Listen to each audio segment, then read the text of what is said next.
Senator Lindsey Graham holding to Republican talking points, although the debt ceiling has to do with past spending, not future spending.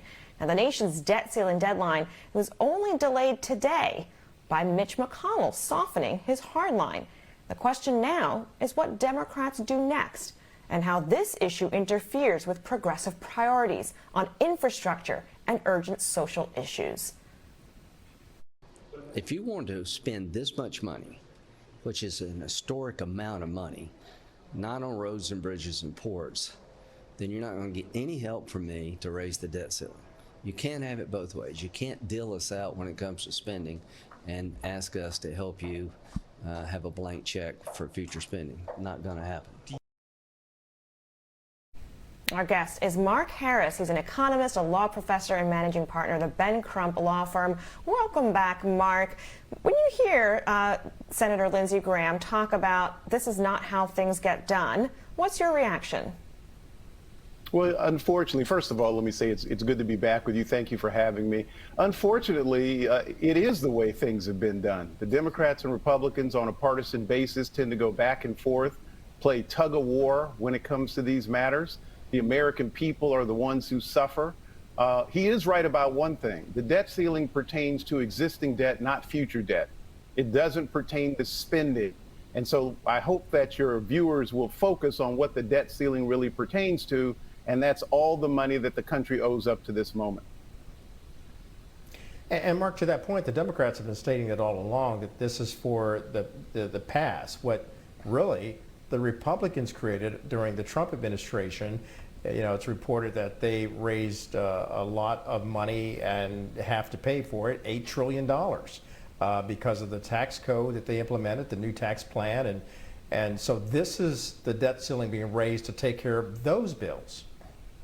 The Democrats are being disingenuous on that fact, Kelly. This is money that has been owed for quite some time. The way that the American government borrows is through the selling of Treasury securities, T-bills, T-notes, and T-bonds. Some of those are as old as 30 years. So for Democrats to take the position this is all something that should sit at the feet of former President Trump, that's poppycock.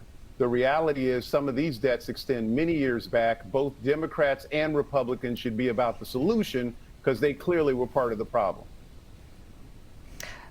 Is part of the problem of why the U.S. had to leverage so much debt, though, because it wasn't bringing in enough revenue in the form of taxes? So does that not, the Trump tax cut, is that not part of the problem? It is part of the problem, but it's not the only problem. Part of it is also spending too much. In our own households, there are two sides to this that create debt, as you know, Nair. One is that we don't bring in enough revenue. We don't have the raise that we expected. We might lose our job. The other is that we spend too much. So it's both solutions that should be a part of this process. Both of those elements should be part of the formula for success going forward. So in that regard, both Democrats and Republicans are pulling the wool over the American people's eyes. And on the other hand, the Democrats want to have an infrastructure plan. The bipartisan agreement is from Democrats and Republicans alike. That's the traditional part of that. But the human infrastructure mark is $3.5 trillion. You, as a progressive, you agree with that plan. So where do you pay for that? Where do you trim the fat in order to balance the budget and to avoid having a default and to always make sure that you can raise the debt ceiling to afford those bills? This is the uses side, if you will, $3.5 trillion. The source will be in tax increase. We've talked about it on this show before.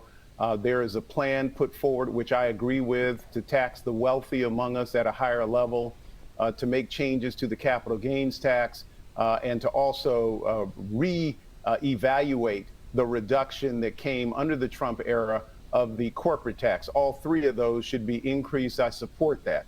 So that's pretty specific. I know 3.5 trillion sounds like a lot, but we're talking in the debt ceiling context of roughly $28.4 trillion. We're talking significantly 10 times as much than the 2 to 3 trillion that this one program, the Build Back Better program, would have as a price tag.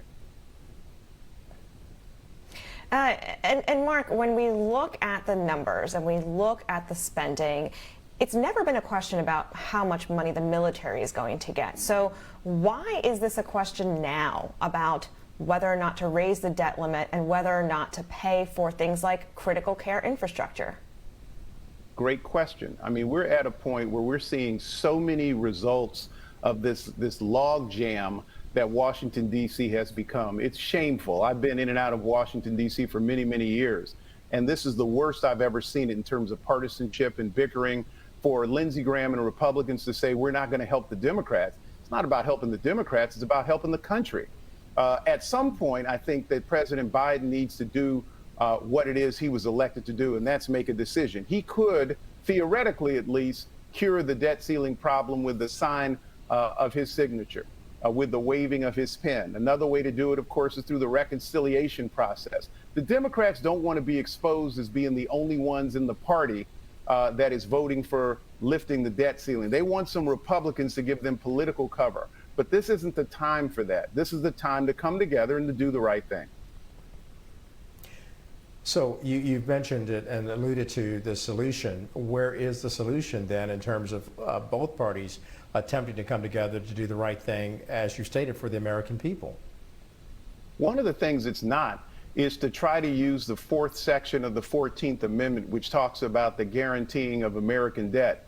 Another one it's not is to use $1 trillion coin. I mean, listen to some of this stuff. Next, they'll be proposing monopoly money to pay for U.S. debts. What they're doing is they're killing the credibility of the American economy, the strength of the American dollar, which is no longer backed by a precious metal, either gold or silver, thanks to Richard Nixon back in the late 60s and early 70s, is what's called fiat capital. And fiat capital is fiat currency is currency that depends on the full faith and credit of the United States. If we don't have, as American citizens, and the world doesn't have confidence in our dollar any longer, we won't be the great country that we once were, and that's the direction that we're moving in.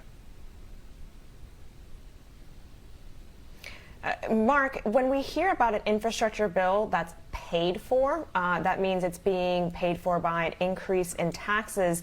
Is that just a pipe dream, or is that a realistic goal? The numbers seem to work out to that. The problem is that's this year's solution, Naira, and next year it'll be something else. We can't keep expanding our appetite without tightening our belt. I think we need to do both. And I'm not sure where that tightening comes across. There are 535 members of Congress in the Senate and the House. There's a president of the United States. I'll leave it to them to figure out where that tightening should occur. But I will say that we can't just keep expanding, and not at some point acknowledge that we need to tighten our belt. You know, Mark, when the president took over and became president, he talked about racial equity. Is there any racial equity to be imagined and realized in its full reality for the economic uplift of Black and brown and indigenous communities? No.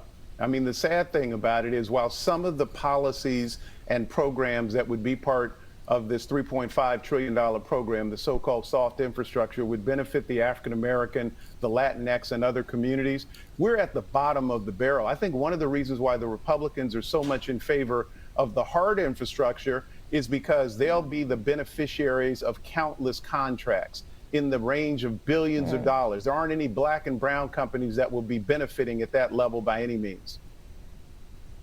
And since you mentioned that about who would benefit, it does seem that the easier place for them to negotiate and cut the fat at places like HBCU funding. We know that the president himself requested about $40 million, and now it's been whittled down to where it might be in the single digits, and that's Congress that's doing that. So who do we turn to make sure that this budget isn't balanced on the backs of Black America? One another. We have the ultimate responsibility. We, the people. I think that we have too much faith and confidence in these elected officials, be they Democrat or Republican. We should have faith in ourselves. We should hold them accountable. It could be the HBCUs today. It could be Social Security tomorrow, Medicare the day after that. We still haven't seen a solution to the immigration monstrosities that are occurring in this country. We still haven't seen anywhere near a solution for homelessness. So we have a lot to do, and we should be accountable. We should hold ourselves and our elected officials accountable.